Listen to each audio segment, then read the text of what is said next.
Thank you for tuning in to Hacks and Hobbies with your host, Junaid. In Season 2 of Hacks and Hobbies, we're visited by our amazing guests coming from all walks of life who want to learn their story, their struggles, and their journey on how they got to where they are today. So stick around.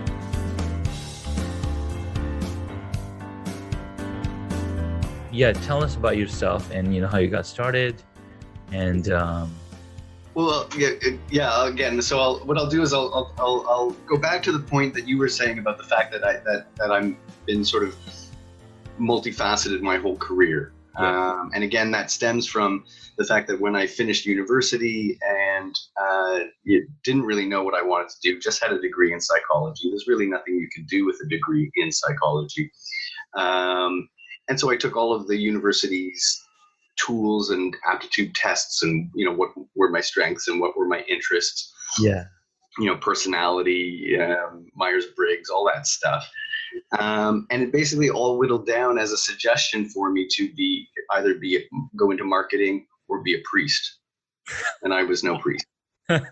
Like, I'm not gonna be so and then all of the articles that I was reading in terms of what jobs would be in demand, what careers would be in demand, what type of employee would be in most demand. One repeated theme that I saw was that the ideal employee of the future would be multifaceted. And I thought that was great because I didn't want to be stuck doing one thing my whole life anyways. Now, what's funny is that throughout the majority of my career, what I would say is that, one is that people would look at my resumes and be like, okay, this is really cool. You've done some really interesting things, but what the hell are you, or who the hell are you? And people were very sort of confused by, what I did. And it was difficult along the way to find jobs that allowed me to do that full breadth of activity and fulfill all of those interests. And, I always was hit up too with the whole sort of jack of all trade, master of none. Right. But funnily enough, all of a sudden, and especially now later on in my career, it's all coming together. And it's very funny. And even now to this day, in a way, it doesn't fit in because people will say, niche down. And you know what, but now I kind of use that in terms of, okay, I can niche to different audiences for different particular verticals. But my niche is the fact that it's kind of 360, it's marketing at large. It's both sort of, some experience and training and understanding of traditional marketing tactics and behaviors and training with a lot of modern strategies and techniques and social media in particular being a big game changer. So in a big nutshell, I've kind of found a way to kind of make 360 marketing sort of my thing. And that is my niche. But I wouldn't be able to do that also if I didn't network out and work as a virtual agency model as I do, and reach out to all kinds of other talented people working all over the world. Mm-hmm. Mm-hmm. Absolutely. That's so cool, because like you mentioned, people telling you got to niche down. I have the same problem. Like, the more you talk, the more I see it myself in you, because I started Hacks and Hobbies because I have 100 hobbies. And my buddies told me, you should have a podcast, so you should talk about these hobbies. And I was like, all right. So I'm talking about beekeeping, I'm talking about cycling, I'm talking about woodworking, I'm talking about videography, filmography, you name it, right? Web development, podcasting, all of these things. And then I keep thinking about niching down, and I keep hearing this, and I keep seeing people accelerating. It's like, if you niche down, you can accelerate your growth and scale because you only have to worry about this amount of people on this specific topic. And I keep thinking about that, and I'm like, I'm sure there's a way for me to get to that point, but to get there has to be some kind of support system that I can use all of these different talents to come to that somehow. So it's still a work in progress. And I love that you made that work for yourself, because you're focused on marketing, you focus on production and focusing on these areas, but then also reaching out to these specific markets and like, hey, we can do this niche advertising marketing for you, in turn helping them, which then helps you in growing your company. Does that make sense? Absolutely. Well, here's a big part of it too, was really kind of trying to narrow down and understand what are the things that I find fulfilling, that I really enjoy doing. Mm-hmm. And then making sure that I was sort of outsourcing more of the stuff that was occupying my time, that maybe was an interest, but that really wasn't the best use of my time. Yes. It's funny because lately, there's a couple of big things that I've had, and I haven't really actually been announcing a lot of what is in the works for this year, but around this time now, we're sort of getting to the point where I can. One is that, so I'll be speaking at the Global Digital Marketing Summit in Jamaica. Awesome. That is in April or May. Mm-hmm. Yeah, and also launching my own training academy with a partner, Deborah L. Kerbel, who's a very good events marketer located here in Toronto. And so been really kind of wrapping my head around some sort of trying to wrap my head around some big ideas specifically for the marketing community. But what's funny is that I've come to the realization again that how important mindset is. And I've spoken a lot about it on my show. And I'm not at all somebody who's into any kind of the hokey, I don't personally necessarily meditate. I'll sit and I'll dedicate time to thinking. I don't necessarily, but there's nothing, I don't want to get any kind of like magical about it at all. Yeah. But I have certainly learned, and in part having that background in psychology has taught me a couple of things. One being in the importance of mindset and how much the way we think has an impact and is deterministic of our outcomes. Yeah. And that, the just the power of visualization. This is why it doesn't really matter, again, like I said, however you want, whatever's right for you. If you have a sort of want to take almost like a more spiritual direction to it, and you do want to meditate, that's fine. That's totally fine for you. Prayer or visualization or whatever it is that works for you is fine. But without a doubt, the science behind it is that it works. Yeah. Right. And it's been funny too with my show. I've actually been bringing on guests like philosophers, for example, whose aim it is to sort of serve as a Noah's Ark of ancient wisdom and civilization. And I've had a lot of chats with people about Stoic philosophers and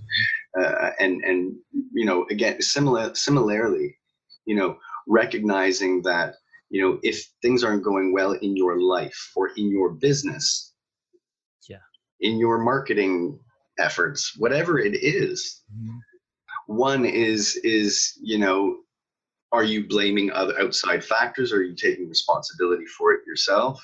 Exactly. Are you changing the things that you can, accepting the things that you can't?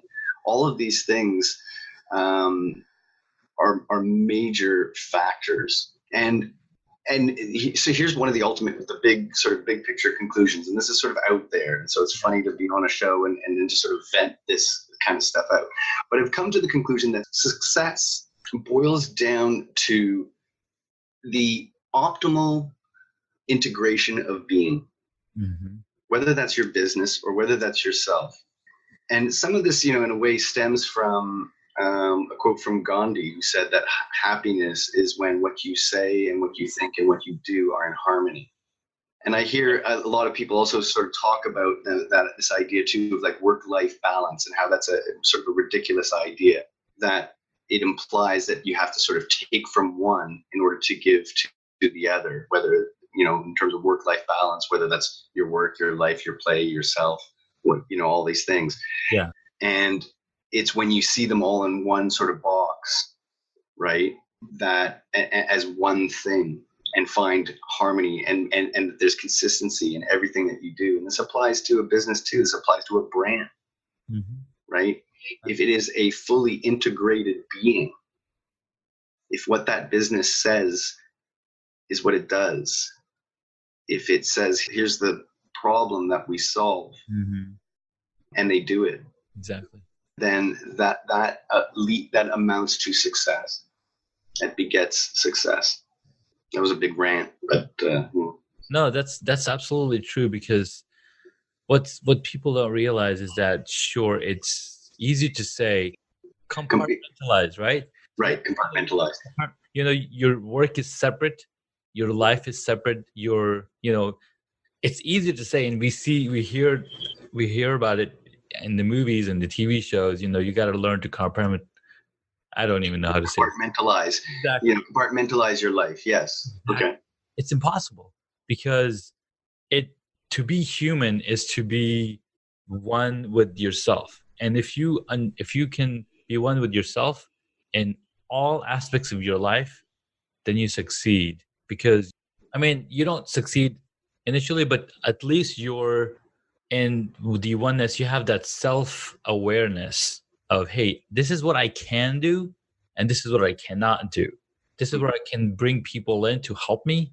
This is what I can do and offer services to others. So I think it's very, what you mentioned in all of this is really, really powerful stuff. Yeah, and it's not like the thing. What I would say to that, when you bring up that term, compartmentalization, is that I don't think that our brains are capable of not compartmentalizing things.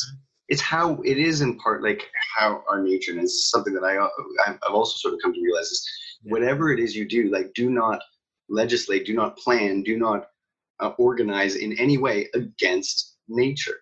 Mm-hmm. And so it's for sure it's part of our brains. But again, what the message behind what I'm saying, what I think you're touching on here too, is exactly when all of those things are in alignment, when they're in a harmony, when there is no disconnect, when there's no hypocrisy between them.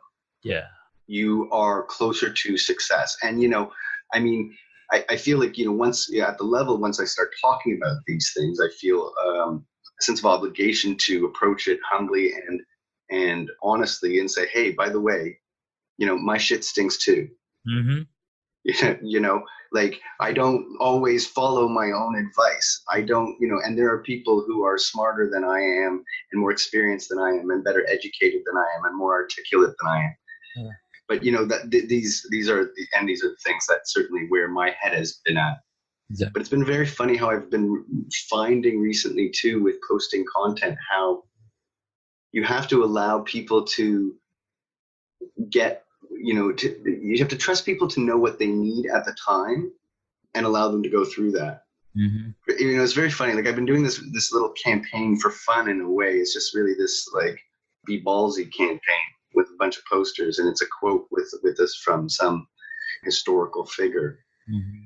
And one of them was of Muhammad Ali, and somebody come up and said, I at one point when I was younger and kind of finding myself, I needed to brag and boast myself up and so on. And it's funny how once he's what he said, it's like, I needed that for my confidence, my self-confidence at the time. And it really made me realize, what exactly, like, sometimes being a little older and seeing kids, and let's say I see kids, maybe sometimes I see kids and I see them almost, let's say, looking up to someone like Gary Vee, thinking, okay, if I swear, if I'm more like, so in your face.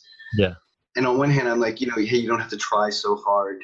You need to first focus in and maybe find yourself and not worry so much about the bravado. But, when I see a comment like that, then I say, no, that's right for that kid at that time. Mm-hmm. And that's okay. Yeah, absolutely. Yeah.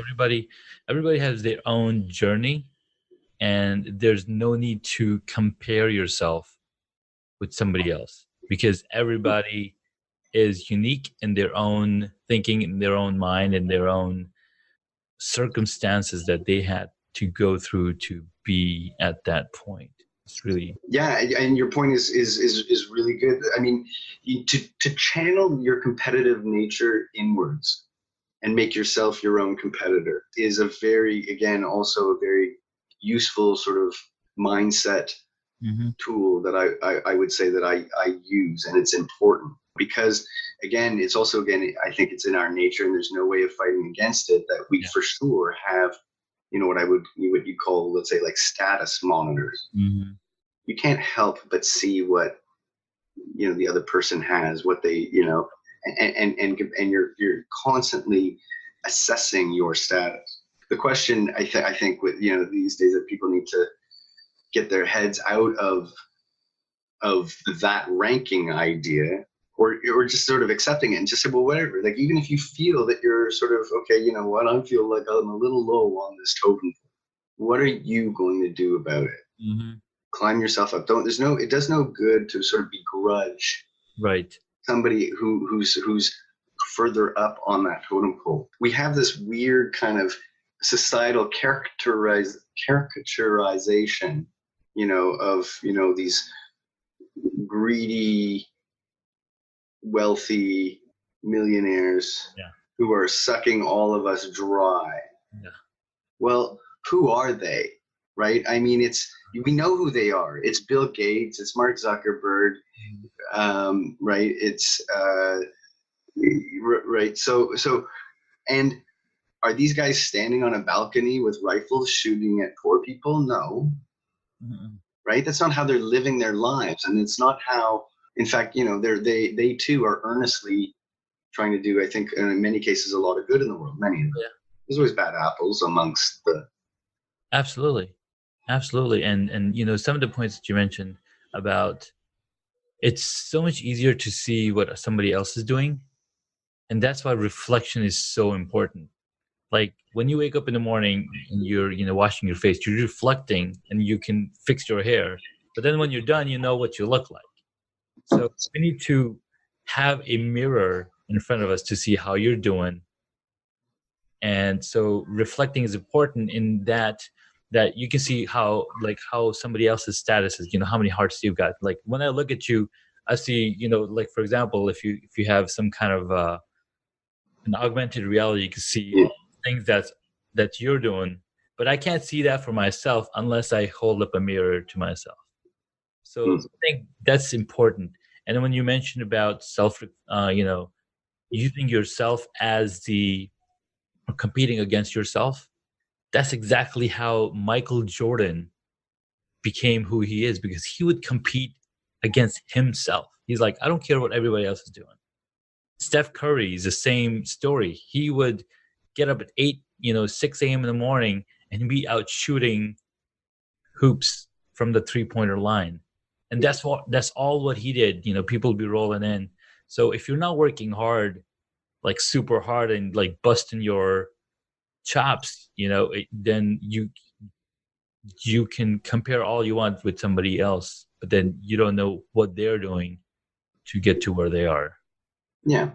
And I mean, the thing is that for those people, and this is certainly the case for me, it's that when you say busting your chops, in part it's because what they're doing is very much aligned with what they love to do and are passionate Exactly. about. So in a way, it's not work. Mhm. Like, that's the one thing about that quote, going back to that quote from Gandhi is it's been a pet peeve, and I brought this up on other shows, how people treat happiness like it's some destination. It's not. Exactly. It's It's a journey, I think. right. And so, I often say that the closest thing to it is, it's whatever it is that you do that you're passionate about and that you feel in flow when doing it, where the passage of time it melts away and you don't even experience it. Then you're happy. You're not sitting there with a big giant smile on your face. You're immersed in what it is that you're doing. Mm-hmm. And again, part of it is because, actually, again, this is another sort of realization, is that we as people are meaning seeking above all else. Yeah. We're not wealth seeking, we're actually success seeking or status seeking necessarily, as much as meaning seeking. Yeah. And this is the beautiful thing about what we do as communicators, by the way, because I can't think of a living thing Mm-hmm. that doesn't communicate. Oh, Right? yeah. Like, a flower wants to communicate its availability Mm-hmm. of pollen to a bee. trees communicate their availability through all, in weird all kinds of ways. Even individual cells like amoebas organize themselves and vibrate and communicate. Yeah. What we do is we attempt to facilitate communication. Mm-hmm. If I get hired by a flower, my job is to make that flower look as appealing to all the bees as possible. Mm-hmm. That's what I do. Yeah. And that's a beautiful thing, because I think that meaning, a lot of that does stem from the fact of our ability to communicate. Yeah. It's the connection with people that what we ultimately seek, Exactly. and playing a part in facilitating that, and facilitating the connection between solutions, people's problems and people's pain points, and the solutions to those. Yeah. I enjoy it. No, very, very, very awesome.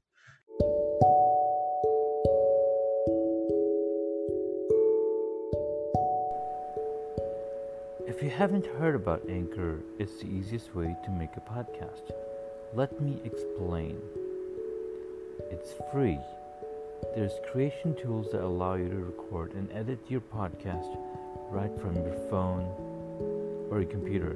In fact, I'm recording this on my phone. You can make money from your podcast with no minimum listenership. So go ahead, download the free Anchor app, or go to anchor.fm to get started. And it's funny that you mentioned bees and flowers being attracted to bees. So bees have an ultraviolet vision. They can't see like the reds and whatnot. But what's funny is when a flower is ready to be pollinated or has pollen, it shows up as different color to bees, which attracts them. So when they go to them, and when they've collected all of the pollen from them, they can move on, and other bees won't go to it because they're like, hey, it's not that same color. Like it's I mean, this stuff is amazing. And what's even equally amazing, or maybe even more amazing, is the intercommunication between the bees themselves and their wiggle dance, right? Which conveys a huge amount of data, a huge amount of information, ton of it. from this little tiny incredible creature. So it's at the core. There's something about that is at the core of what we are and who we are. Exactly. And I like the fact that we're kind of tapping into that. Yeah. Well, so you said you have a speaking engagement coming up in Jamaica. Yeah. Well, I would invite you to look for Angel Jones. I don't know if you've heard of him. Okay. Jones, Engel Jones. He's on a mission to get 1001 podcast interviews done this year. Holy smokes. In 2017, he managed to do 846 episodes in 12 weeks. Then in 2018, he traveled all across the United States, every single state, and visit Canada, and basically all the people he had interviewed in 2017 he got to meet. So Holy smokes. Yeah, I just saw his Facebook post, and he said that he has the certificate of acceptance to the 50 state club. Apparently there's a 50 state club that you become a member of when you've traveled every single state within certain days. Like that. Mm-hmm. So if you're interested, I mean, he's always looking for guests to come on to his podcast, and your background in psychology and background in talking to philosophers, I really love it, because I love going deep into the mind also, and it's really cool, like how many similarities we have between each other than there are differences. Absolutely, man, and I think that's usually the case for most people. Mm-hmm. If you take the time. But yeah, and so you've been into video production, but it's interesting, right? Like again, like that's a unique mix, because you also were saying earlier that come from a UX background, Mm-hmm.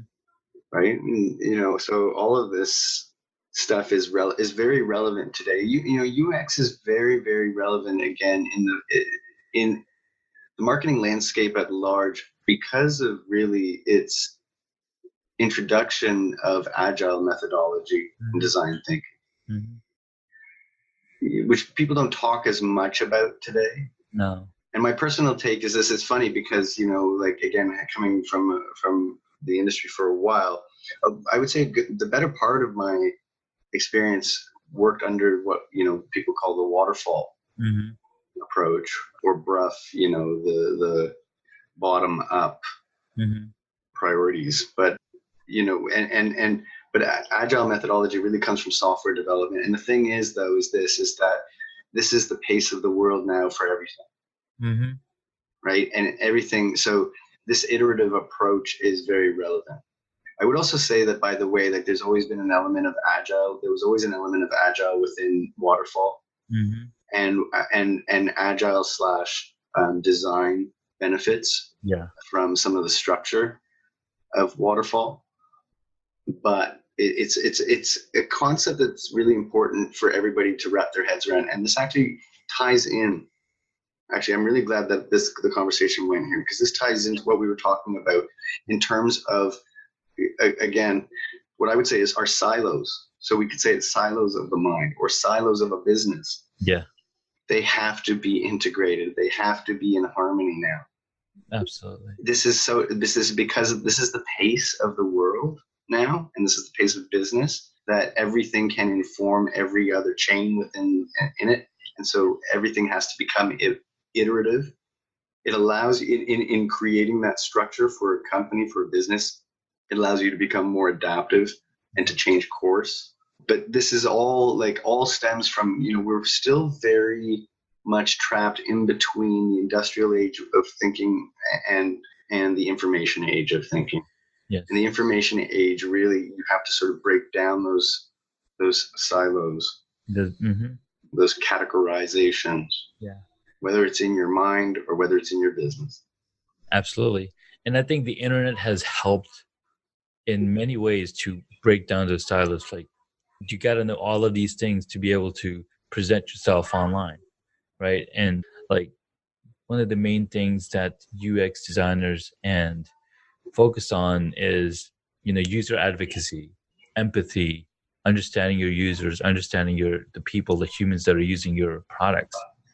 In the latest book by Seth Godin, This is Marketing, he talks about empathy, having empathy for the people you're marketing to, the people that you're promoting your products around.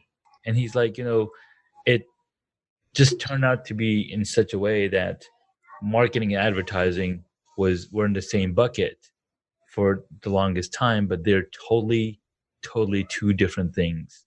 When you're talking passionate about something, you're essentially marketing about that product, but you're not selling it to somebody. You're just expressing how you feel and what it makes you feel. And I think a lot of the companies are realizing that and finding the empathy and folks, you know, trying to get better at it. And empathy is critical to communication, right? I mean, you can't. First of all, you really don't have any communication if you're not listening. Yes. Right. So, and listening, empathy is a component of listening. It's also it's not just hearing the words, the input. It's internalizing it. It's personalizing it. It's right, and it's a skill, and it is absolutely, you're right, a critical skill in marketing. And Seth Godin's a genius for sure. Yeah.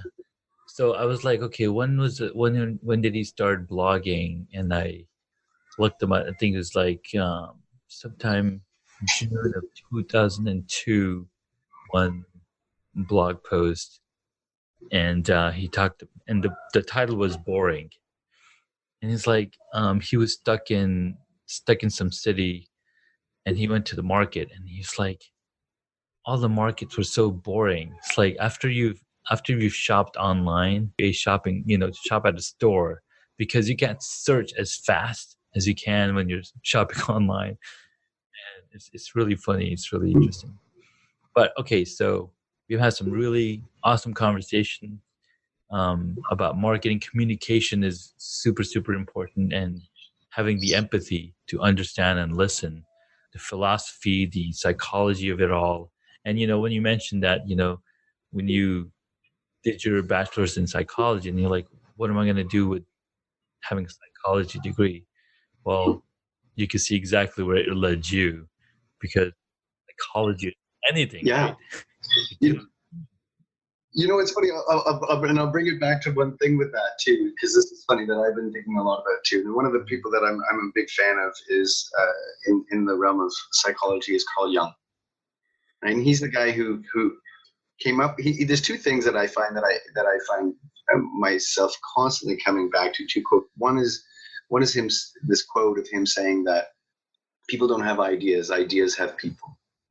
And this is, I think a lot about that because of just in the context of the difficulty and the challenge to genuinely have an original idea.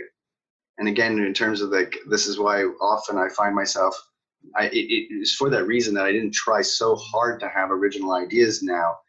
I decided to focus on what are the things that I want to remind people about or not forget about. Some of that are again, some old, let's say, branding principles. Some understanding of where we came from in terms of marketing. Some of it again goes back to traditional education philosophies, Greek, philosophies, etc., that I think are worth preserving.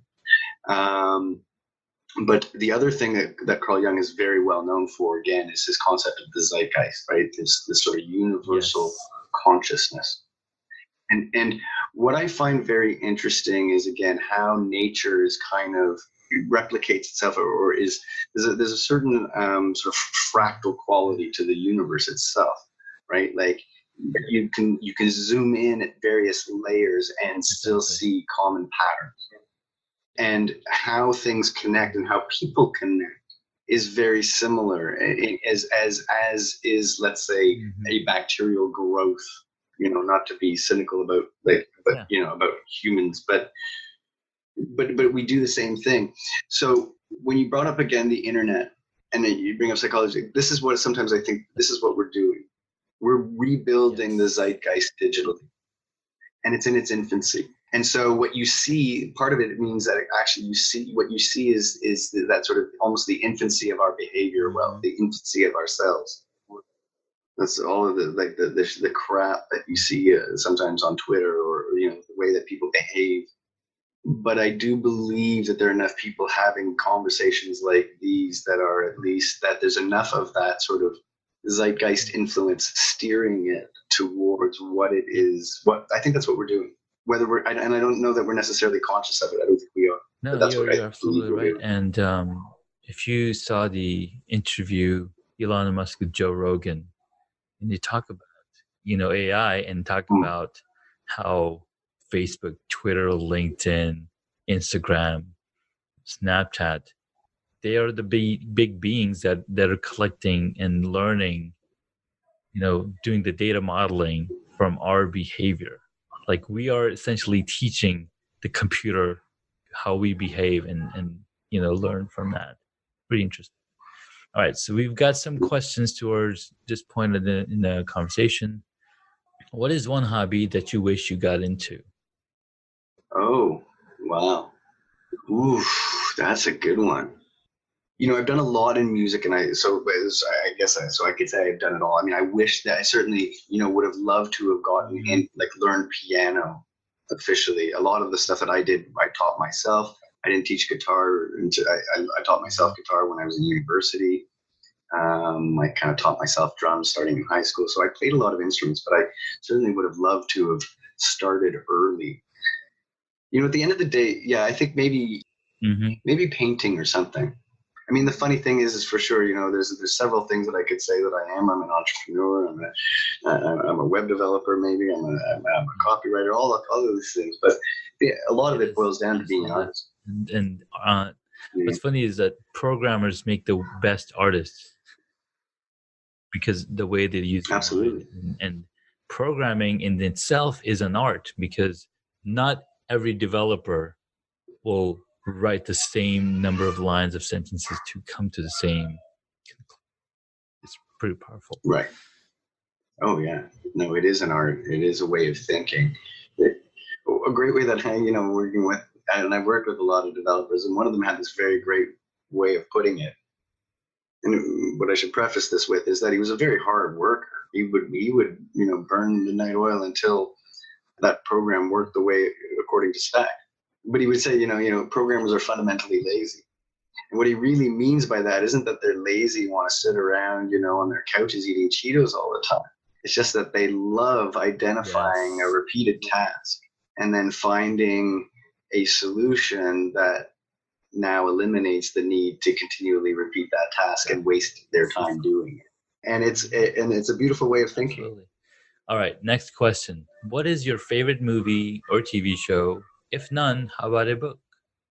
Oh man, I'll answer for all of those. I often my number one answer for a movie of all time is Harold and Maude. It's a movie from the 70s, I think maybe like 71 or something like that. Sort of a dark humor. It's all Cat Stevens music. It's just there's something very funny and very touching about it that I've always enjoyed very much.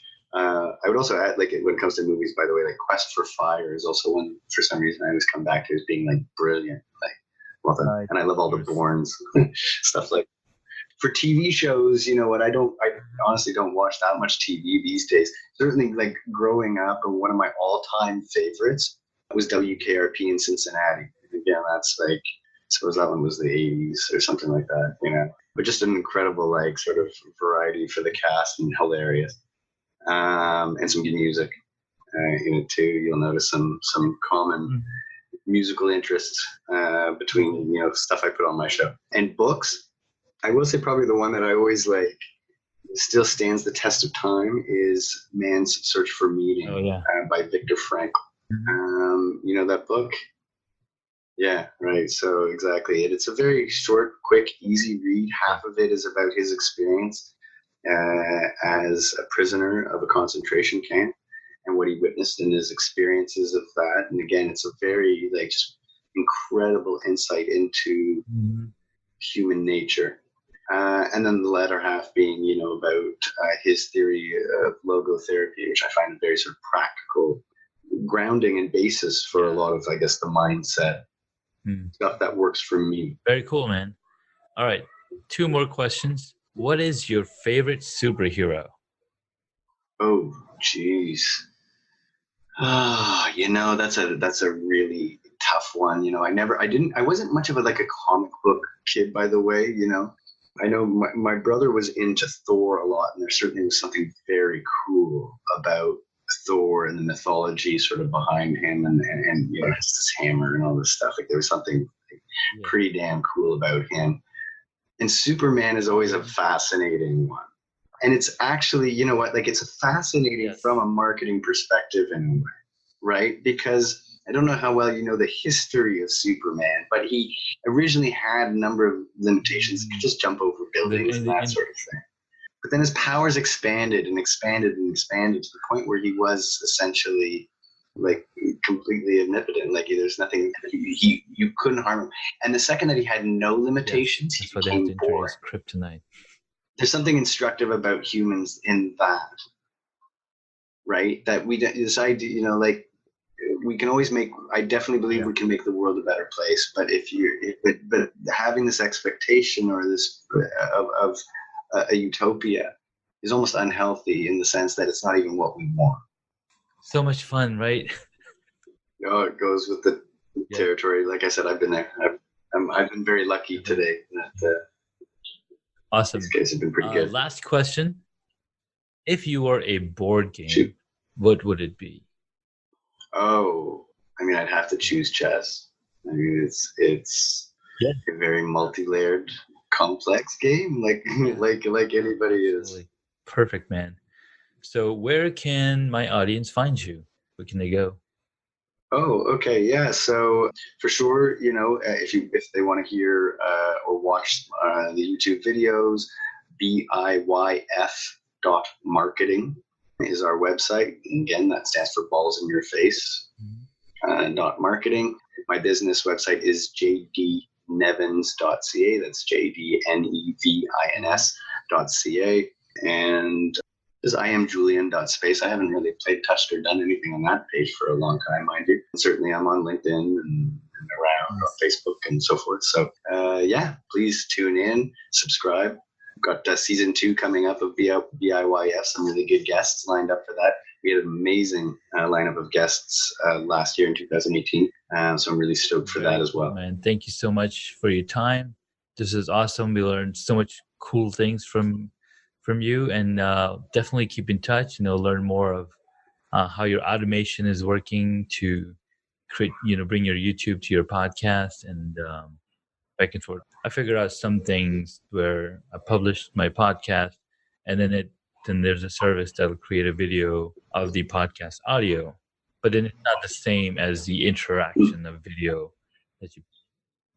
Does it create good skins for it? Got so that a few selection of skins, and I was like, I'm going to customize mine, so I created a custom skin for it, and then Great. So this Great. is What's that? purpose.io. I can send you the link to it. Cool. But yeah, there's a lot of cool things. I'm experimenting. Like, a thought just popped in my head. Like, I'm asking these same 4 questions from all of my audience. I can make a short video of that question and then post it up and see what that. Oh, absolutely. This, you can break these up into many, many, many videos if you want. You can recycle them. There's nothing wrong with any of that. Cool. So I'd love to, like if you throw it up online, if there's access to it, I would love to take. I'm sure I could find something to use and play with. Thanks so much. Cool. Thanks so much for having me. Appreciate it. Congratulations, you made it to the end of the episode. Thanks so much for listening to our guest on this episode. Please send me an email at junaid@hacksandhobbies.com to tell me what you loved about our guest today. You could find links mentioned in this episode on the hacksandhobbies.com website.